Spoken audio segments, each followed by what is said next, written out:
Hey guys and girls, I'm back today with the second half of the Section 4 notes on the rise of Senator Joe McCarthy, the tactics and methods he used known as McCarthyism, and his downfall. So Wednesday you should have read the speech that really kickstarted his career as a senator, a speech he gave in Wheeling, West Virginia, where he claimed that the State Department was infested with communist agents. So hopefully you read that, completed a hippo on it. So you have an understanding of how he rose to power here. He claimed to have this list of all these known agents working in the State Department that were communists.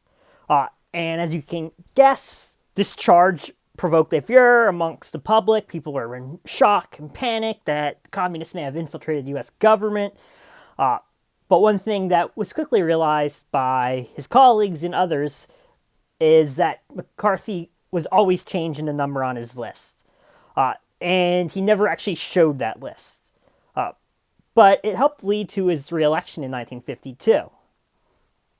And there you can see McCarthy pictured there. So let's talk about McCarthyism and the Red Scare.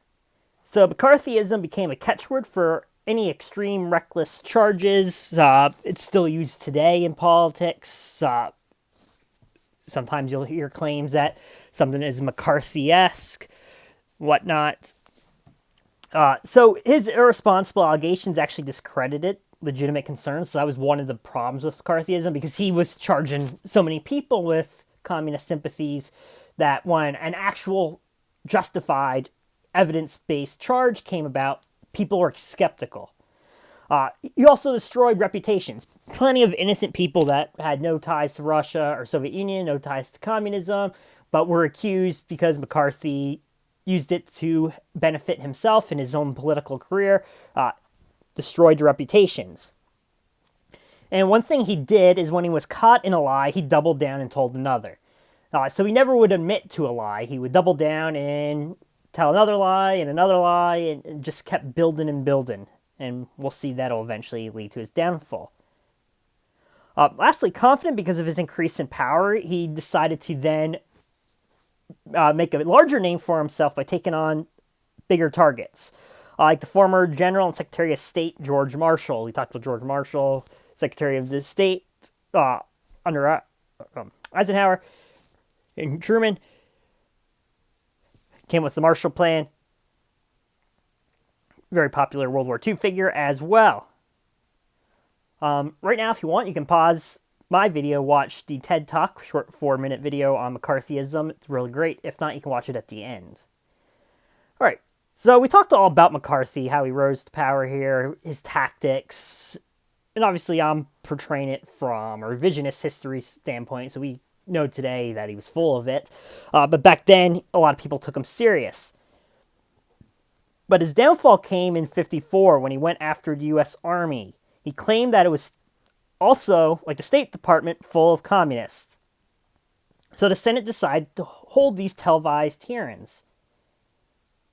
And for the first time, McCarthy was exposed to the public. They saw him as a bully towards witnesses.